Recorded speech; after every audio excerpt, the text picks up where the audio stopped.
Romanos 1 a partir del verso 18. Así dice la Escritura. La ira de Dios se revela desde el cielo contra toda impiedad e injusticia de quienes injustamente retienen la verdad, ya que lo que se puede conocer de Dios a ellos les es manifiesto, pues Dios mismo se lo manifestó. Porque las cosas invisibles de Dios, su eterno poder y su divinidad, se hacen claramente visibles desde la creación del mundo y se pueden discernir por medio de las cosas creadas. Por lo tanto, no tienen excusa, pues a pesar de haber conocido a Dios, no lo glorificaron como a Dios, ni le dieron gracias, sino que en sus razonamientos se dieron a especulaciones inútiles y su corazón insensato se llenó de oscuridad. Afirmando ser sabios, se volvieron tan tontos que cambiaron la gloria del Dios inmortal por imágenes de hombres mortales, de aves, de cuadrúpedos y de reptiles. Esa es la palabra de Dios. Amén. Ahora sí, buenos días. Buenos días, familia. Es un gozo para mí estar acá esa mañana. Yo me llamo David Bello, para los que no me conocéis, para los que me van a ver en el futuro. Formo parte acá del liderazgo de la Iglesia Bíblica Urbana y es un gozo acá estar en ese momento tan central, en ese momento que estamos compartiendo, ¿sí?, de la palabra de Dios y escuchando lo que Él tiene que decir. Y también estoy muy contento de poder hablar después de escuchar sobre el cuidado maravilloso de Dios con nosotros como iglesia. Porque al cuidar de una hermana querida nuestra, Él está cuidando de todos nosotros. Y podemos testificar ese cuidado y ese amor de Dios en la práctica. Y eso es algo que solo lo podemos ver acá, estando acá. Para los hermanos que van a ver ese video por YouTube, eso no lo tienen por YouTube. Eso solo forma parte de la vida de iglesia. Vivir juntos, escuchar del cuidado práctico de Dios, ver que ese Dios que nos habla hoy a través de una palabra tan difícil de escuchar como la que hemos leído, no es un Dios que está hablando cosas generales, impersonales, pero nos está cuidando cada detalle. Como hemos escuchado, me hiciste llorar. Eso no vale. Yo ya soy llorón. Lloro naturalmente predicando con el texto. Pero eso ya es, yo qué sé, palabras mayores. Pero ver el cuidado práctico de Dios con nosotros. Escuchamos ese Dios que nos está hablando y que cuida de nuestras vidas. Y acá estamos hoy, por suerte, estamos en una división de ese texto, de una parte que es muy, pero muy entrañable, muy, pero muy de ver el cuidado de Dios con nosotros en la práctica, y nos vamos a una parte un poquito más violenta de Romanos, ¿sí? Después de descubrir cómo la identidad de Cristo y la acción de Cristo define quiénes somos nosotros y qué debemos hacer, después de que el apóstol Pablo define claramente lo que es el Evangelio, el apóstol pasa a una parte que parece ser más dura. Él pasa a una evaluación de la condición humana. Y el resultado de esa evaluación no es bueno. No es bueno. Y vamos a enfrentarnos a algunas palabras duras, difíciles, denuncias fuertes, términos molestos, claramente el apóstol ofendiéndonos o ofendiéndose también, porque está hablando de la raza humana, entonces él se incluye en todo eso. Y hoy ya fue un poquito molesto, la semana que viene ni te cuento. Si quieres sentirlo de verdad, vuelve la semana que viene que se pone más bravo el texto, ¿sí? Pero de alguna manera, yo creo que textos como el de hoy, que dicen cosas difíciles de escuchar, nos ayudan a entender un poco más esa gracia y cuidado, exactamente porque nos muestra nuestra condición real. No se quedan medios tintes de a lo mejor no soy tan malo así. No sé si ya te ha pasado alguna vez de que alguien te diga con aquella sinceridad cruda algo que no querías escuchar, pero era lo que necesitabas oír. No una persona que es simplemente maleducada, una persona que quiere ofenderte, pero una persona que te conoce, que sabes que te quiere, que sabes que lo dice a buenas, pero igual lo que dice no querías escuchar, no quisieras escuchar. Igual lo que dice te lastima, pero lo dice para tu propio bien, porque es exactamente lo que necesitarías oír. Hoy empezaremos a escuchar esas palabras de Dios, esas palabras sinceras de Dios con respecto a nuestra condición, para que podamos ver mejor cómo la misma gracia de ese Dios nos rescata y nos cambia completamente. Pero antes de empezar, como siempre, tenemos al Dios que nos ha llamado tontos literalmente en ese texto. Ese Dios está entre nosotros y nos puede ayudar a entender lo que Él quiere decir con esas palabras. Y vamos a aprovechar de esa oportunidad teniendo un momento de oración antes de empezar con el texto, brevemente, simplemente para pedirle que Él nos ayude a entender lo que dice acá. Señor Dios, muchas gracias por tu amor y por tu cuidado tan cercano, tan meticuloso, tan al detalle en nuestras vidas. Esa mañana, Señor, queremos ver ese tu cuidado a través de esas palabras tan duras. Queremos entender de ti lo que somos y lo que haces a pesar de nosotros. Ayúdanos a tener ojos que puedan ver nuestra condición. Ayúdanos a tener corazones que no sean tercos y testarudos, pero que acepten tu evaluación de nosotros mismos y entonces acepten tu gracia ofrecida en esa nuestra condición que no nos será oculta hoy. Ayúdanos a entender esas palabras. Ayúdanos a ser transformados a través de tu palabra. Ese es nuestro deseo y esa es nuestra oración. En el nombre de Jesús esa mañana. Amén. Bueno, el texto de hoy empieza con un contraste con la temática de la semana pasada. Y Romanos es un texto que es muy denso, entonces voy directamente al grano. En general intento poner alguna imagen, alguna analogía, pero si lo fuera a hacer, tendríamos más de una hora de predicación. Como ha dicho Patri, no es lo que queremos, ¿verdad? Entonces, vamos al grano directamente al texto. El apóstol empieza un contraste diciendo en el verso 18, la ira de Dios se revela desde el cielo contra toda impiedad e injusticia de quienes injustamente retienen la verdad. Bueno, para los que nos acordáis del texto que Jonathan expuso la semana pasada, o a lo mejor no estabais acá, Jonathan nos ha mostrado aquel texto en el que vemos que Pablo no se avergüenza del Evangelio, ¿sí? Porque el Evangelio es el poder de Dios y en el Evangelio se revela una cosa, se revela la justicia de Dios. Aquí tenemos un otro elemento de Dios que nos es revelado.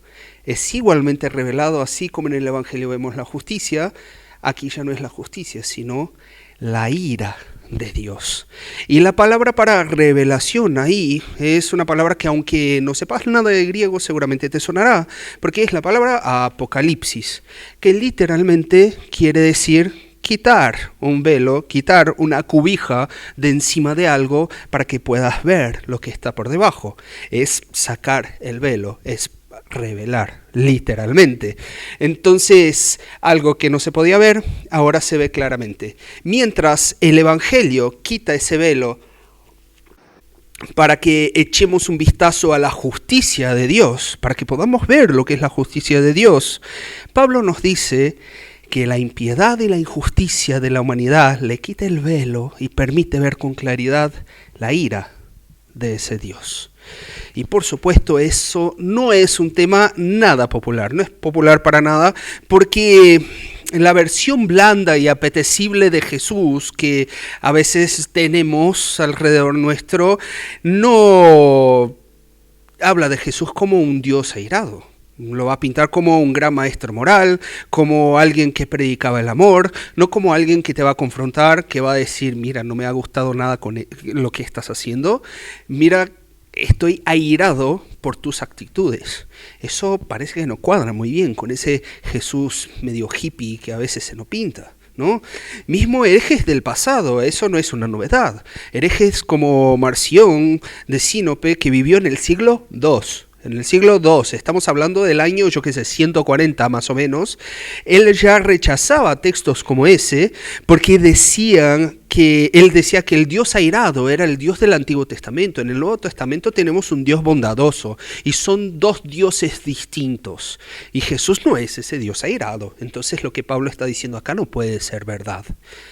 Más, a pesar de esas distorsiones de lo que es el carácter de Dios, Dios no es como si fuera un Lego de atributos, no es como un Lego de elementos de su carácter. Él no es un Dios que por una parte es amor, por otra parte es justicia, por otra parte es irado. No, Dios es todo a la vez y todas sus características moldean unas a las otras. Entonces podemos decir que el amor de Dios es un amor airado, a la vez que podemos decir que la ira de Dios es una ira misericordiosa, porque todo eso forma parte de quién es Dios. Hay teólogos que van tan lejos al punto de decir que en realidad aquí Pablo aún está hablando de aspectos del Evangelio. No creo que necesitemos ir tan lejos, creo que acá hay una división clara, pero sí que es verdad que esa ira es exactamente lo que nos ayuda a percibir el tamaño de la gracia y de la justicia de Dios. Esa ira es exactamente lo que nos va a mostrar que Dios no ignora, sino que reacciona fuertemente a la impiedad, a la injusticia humana. Y eso a lo mejor al principio pero puede parecer que no son buenas noticias, no es evangelio, para usar la palabra literalmente, pero piénsalo en la práctica.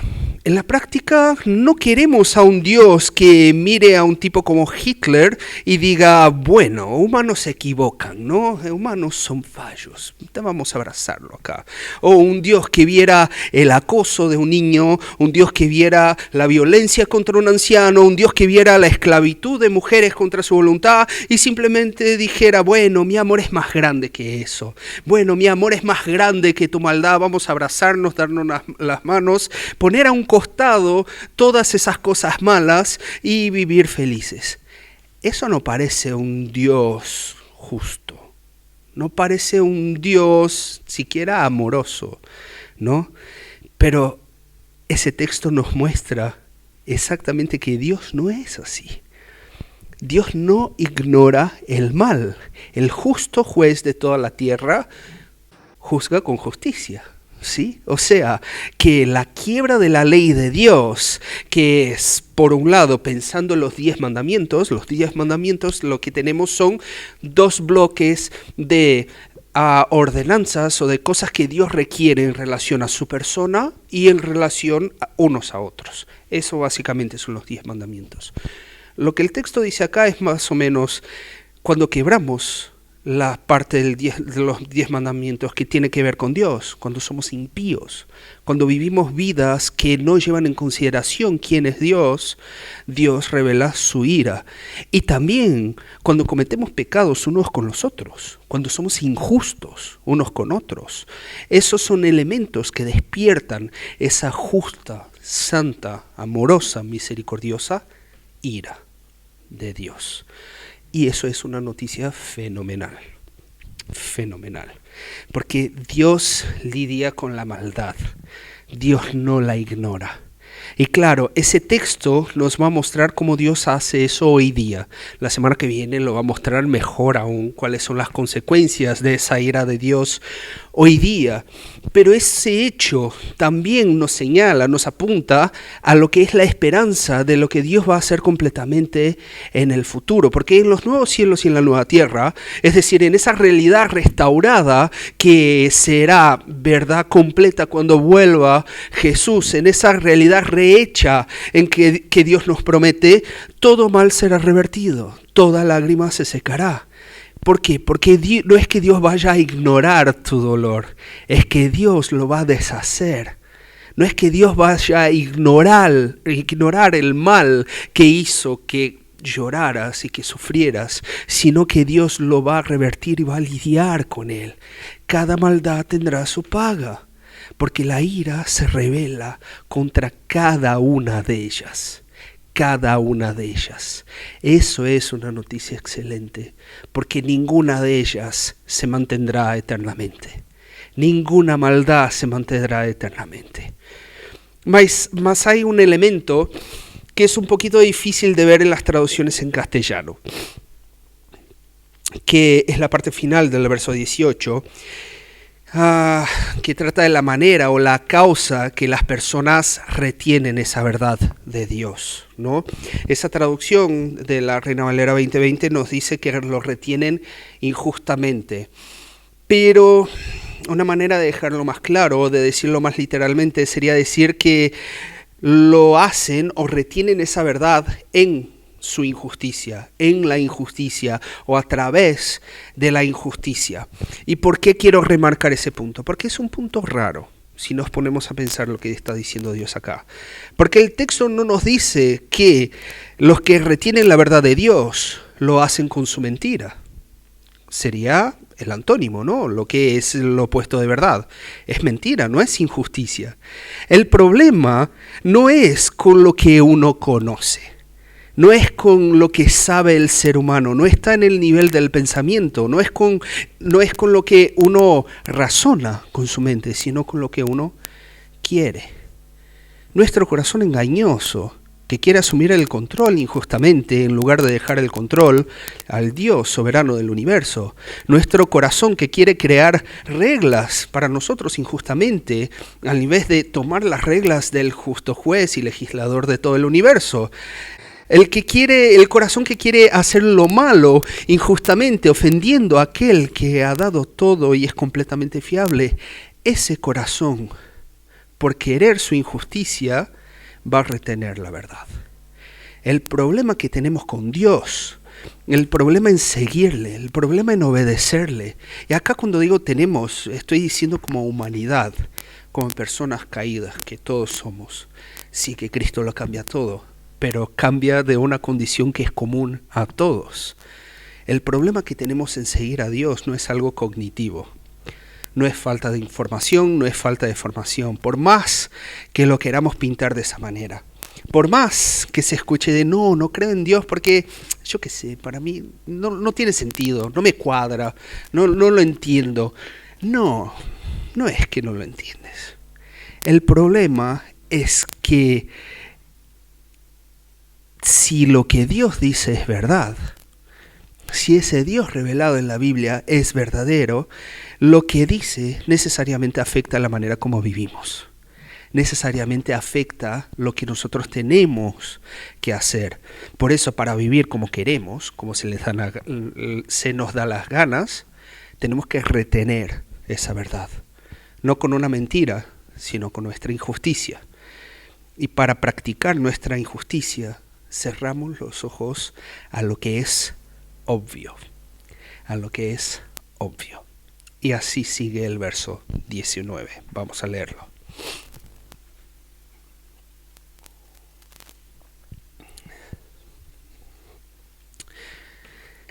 Ya que lo que se puede conocer de Dios a ellos les es manifiesto, pues Dios mismo se lo manifestó, porque las cosas invisibles de Dios, su eterno poder y su divinidad, se hacen claramente visibles desde la creación del mundo y se pueden discernir por medio de las cosas creadas.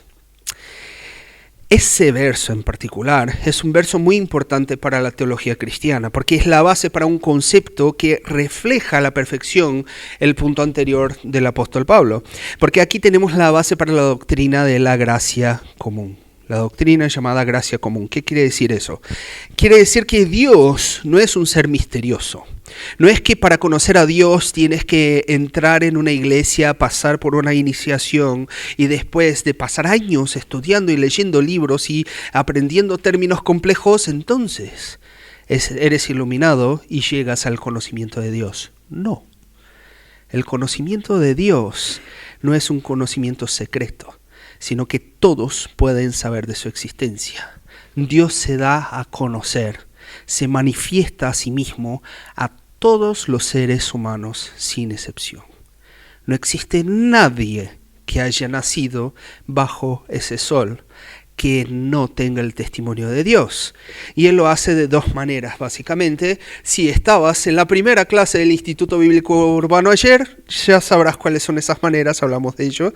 Pero esas dos maneras, una la vamos a ver hoy y la otra la semana que viene, porque las dos están explícitas en ese texto de Romanos 1.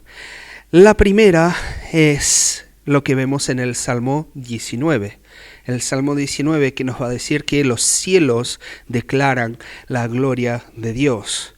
O sea, todas las cosas creadas, la creación en general, revela y nos muestra su eterno poder y su divinidad. Si vives en el mundo, si miras alrededor, si ves un paisaje, si ves una persona, si ves estrellas en el universo, si ves una célula de un cuerpo, si ves a un niño jugando, si ves el océano o una pareja enamorada, estás delante del testimonio de Dios. Estás delante del Dios haciéndose conocido a través de todo eso alrededor tuyo. Un Dios que tiene que ser absolutamente poderoso y absurdamente poderoso, que tiene que ser eterno, porque mira la creación. Nosotros vemos y miramos hacia atrás en las teorías sobre el origen del universo y una cosa queda clarísimo: tenemos muchos años hacia atrás. Tenemos un pasado enorme hacia atrás. Entonces, quien sea responsable por eso, tiene que ser eterno. Tiene que estar muy, pero muy lejos de nosotros. Tiene que abarcar el tiempo infinito. Ayer también he puesto una cita de un pastor que se llama Luis Giglio, que va a decir que si el propósito del universo todo, ese propósito del universo infinito que no conseguimos ver su fin a través de toda nuestra tecnología a día de hoy, si el propósito de todo ese universo es revelar el tamaño y la gloria y el poder de Dios, como dice Salmo 19, entonces el universo tiene un tamaño adecuado. Es adecuado que sea infinito, porque Dios lo es. Si no conocemos los límites del universo, mucho menos los de ese Dios. Si no conocemos las profundidades del océano, mucho menos vamos a conocer las profundidades de Dios. Si tenemos todo ese testimonio tan abrumador alrededor nuestro, seguramente tenemos un creador que es mucho más grande de lo que podemos imaginar. A ver, hermoso tu punto, David. Qué maravilla, qué bonito todo lo que has dicho. Casi se me escurrió una lágrima por acá, pero hay un pequeño problema. Hay un pequeño problema chiquitito. Mira alrededor. Estás en Madrid. Estás en Europa del siglo XXI. La mayoría de la gente siquiera cree que Dios exista.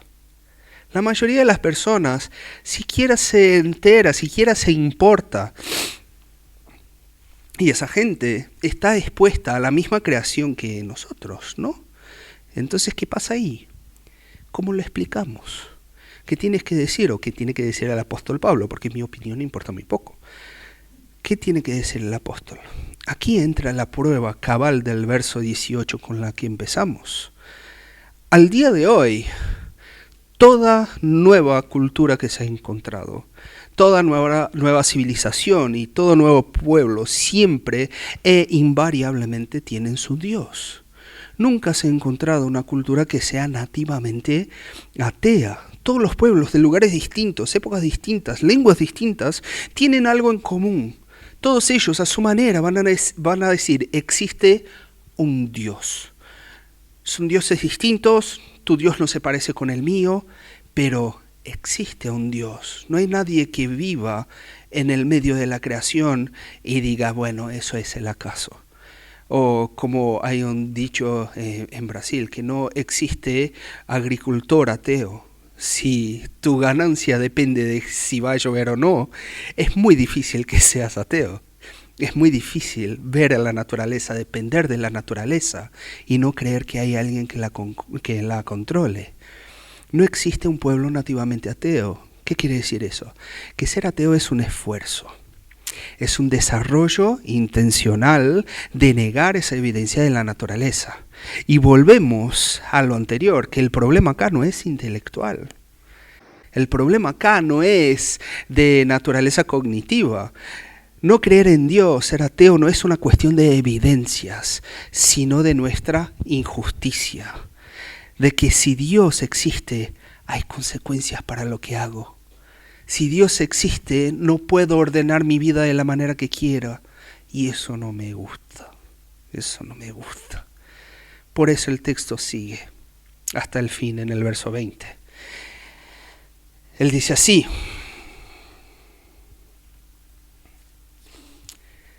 por lo tanto, no tienen excusa. Pues a pesar de haber conocido a Dios, no lo glorificaron como a Dios, ni le dieron gracias, sino que sus razonamientos se dieron a especulaciones inútiles, y su corazón insensato se llenó de oscuridad. Afirmando ser sabios, se volvieron tan tontos que cambiaron la gloria del Dios inmortal por imágenes de hombres mortales, de aves, de cuadrúpedos y de reptiles. Aquí tenemos uno de los diagnósticos más duros y directos de las escrituras de nuestra condición. Aquí tenemos a Dios hablando sin medias palabras, ¿sí? Él va a decir, no hay excusa, no hay excusa. Di lo que quieras. Eso no es una excusa para que no glorifiques a Dios. No existe justificación para no actuar conforme al conocimiento de Dios que nos es manifestado a todos en la naturaleza. No hay razones para que ignoremos lo que claramente se deduce por el simple hecho de existir en ese mundo exuberante, enorme, hermoso, en ese universo increíble en el que Dios nos ha puesto. Por eso, la Biblia en otros lugares, incluso acá en Romanos, más adelante nos muestra que no hay nadie justo.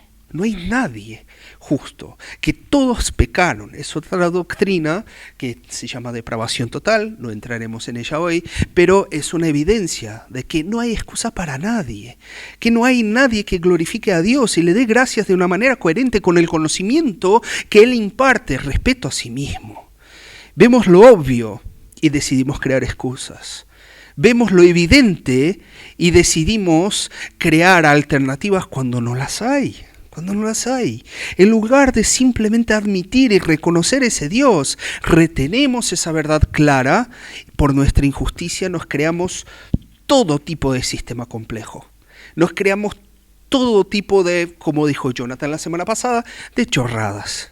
Todo tipo de cualquier cosa que queramos para intentar relacionarnos con la realidad de una manera que ignore al Dios revelado en las Escrituras. Entonces se dice, no, para vivir bien tienes que doblarte a esa estatua. No, para vivir bien debes llevar ese animal o esa ofrenda a ese templo de aquella ciudad. O debes dar X dinero a los pobres. O debes vivir en un lugar apartado del mundo exterior sin contaminarte con la tecnología. O tienes que peregrinar a tal sitio. O tienes que repetir X palabras 3 veces al día. Religiones de todos tipos, de todos gustos y colores, con doctrinas de todas las maneras que uno pueda imaginar, con algunas reglas muy pero muy complejas, otras que parecen muy pero muy piadosas. ¿Cómo va a ser malo pasarte, yo qué sé, horas arrodillado, clamando por la misericordia de Dios con palabras repetitivas? Parece todo tan piadoso, parece todo tan espiritual, pero algo tienen en común. Son especulaciones inútiles. ¿Quién te ha pedido que hagas eso? Estás especulando en tu cabeza lo que crees que Dios quiere de ti.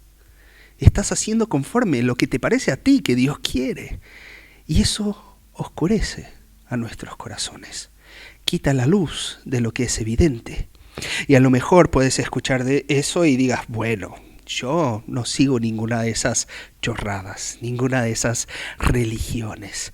No sigo ninguna de esas reglas y de esas doctrinas, así que ese no es mi caso.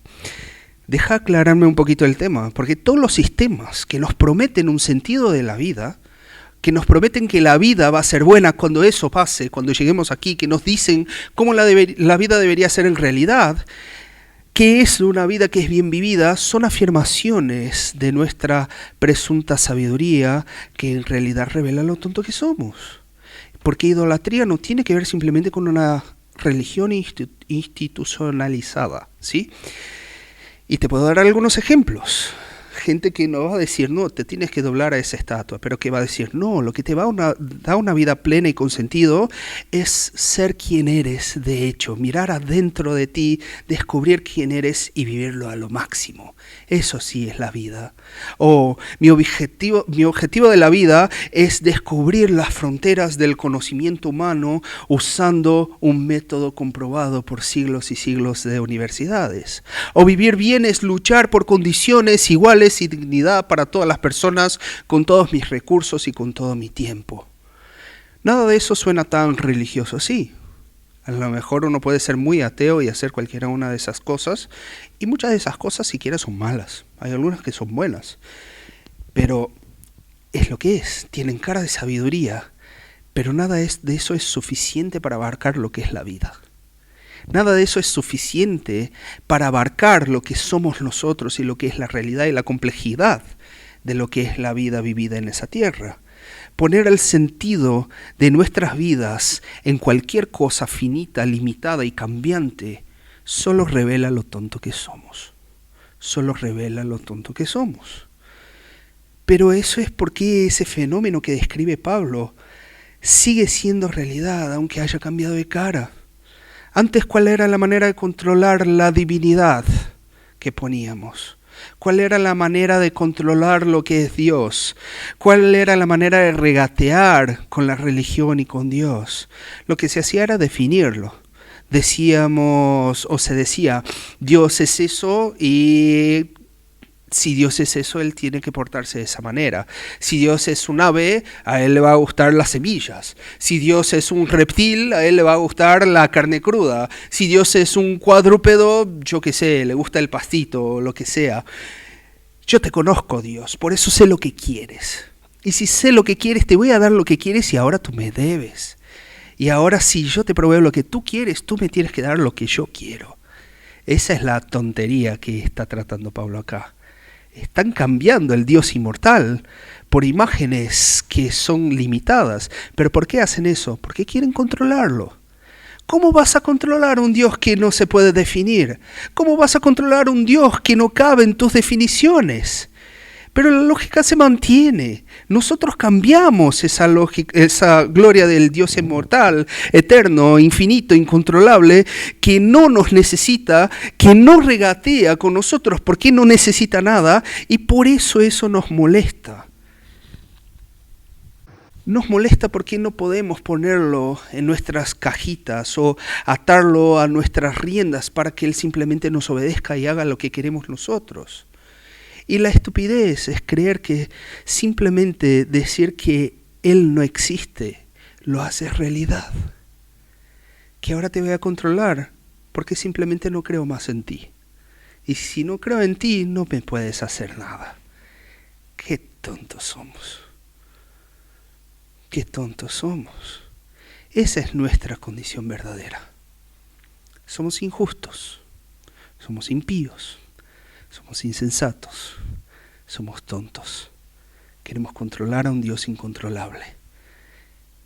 Queremos detener la verdad simplemente por nuestra injusticia.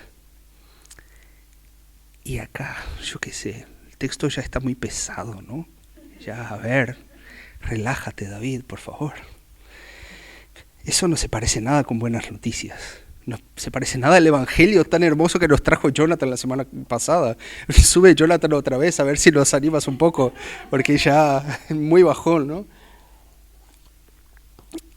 Pero para concluir nuestro mensaje de hoy, quiero mostraros que, contrario a lo que parecería ese diagnóstico tan duro, tan triste de nuestra condición, en realidad es de las cosas más increíblemente buenas que nos da la Escritura. Porque como ha dicho Jonathan la semana pasada, solo apreciamos verdaderamente cuán buenas son las buenas noticias cuando nos damos cuenta cuán malas eran las malas noticias. Sí. Viendo esa nuestra condición, viendo esa nuestra ingratitud, viendo cómo Dios ya ha derramado de su gracia en dar testimonio de que un testimonio que solemos distorsionar por nuestra injusticia, es increíble pensar que dentro de esa condición tan clara de ese Dios que ya ha hecho tanto, es increíble pensar que ese Dios no satisfecho daría un paso más. Y no nos daría las espaldas a nuestra limitación, a nuestra insensatez, a nuestra torpeza, a nuestra locura. Si nuestra injusticia nos hace cortos, si nuestra impiedad nos hace negar lo obvio y no ver el testimonio de Dios en la creación, Dios lo que hace es toma la cuestión en sus manos y trae todo lo que necesitamos en Cristo Jesús.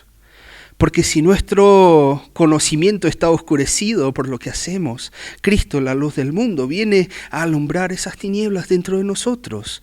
Si nuestro corazón es insensato y torpe, Cristo es la sabiduría de Dios encarnada, que viene a enseñarnos y sacarnos de esa nuestra ignorancia.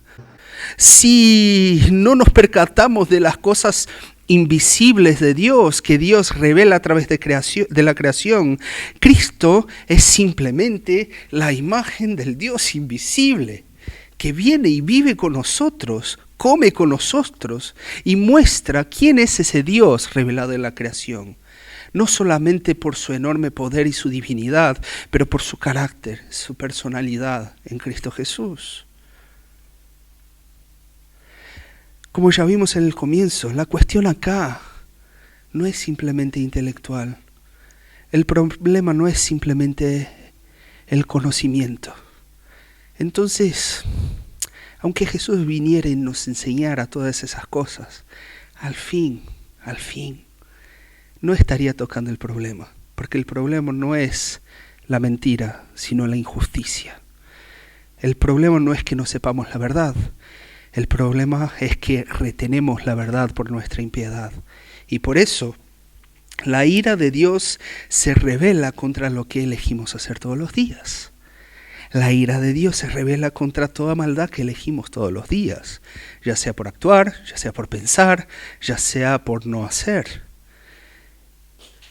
Se revela contra la maldad enorme de un asesino y de un violador, pero se revela contra mi maldad y tu maldad, que muchas veces siquiera se puede ver, solo nosotros la conocemos. Mas Cristo viene y asume esa condición de injusticia, asume esa condición de debilidad. Él cambia de lugar con nosotros, Él toma la copa de la ira de Dios, es lo que va a decir el Evangelio. En la cruz, toda esa ira infinita que está revelada de los cielos contra nuestra impiedad, esa ira santa y justa es asumida por Cristo Jesús, que se hace débil como nosotros, que en la cruz se hace pecado, se hace impiedad, se hace injusticia, para que tú y yo seamos hechos justicia de Dios, como va a decir Pablo a los Corintios. Y es lo que vemos claramente ahora, y lo vemos claramente ahora, que Él tiene que tomar nuestro lugar para que nosotros tomemos el suyo. Porque no es simplemente que necesitamos más información, pero necesitamos que alguien nos justifique, cambie nuestra injusticia y nuestra impiedad. Que Él tome nuestro lugar para que nosotros seamos como Él es. Y todo eso por gracia a todo el que cree solamente, sin nuestra torpeza, sin nuestras especulaciones, sin ninguna regla adicional, sin tonterías ni chorradas. Una justicia que viene de la fe y va hacia la fe, sigue por la fe todo el camino. Esos son buenas noticias. Ese es el Evangelio revelado a través de la ira de Dios. Y por eso lo alabamos.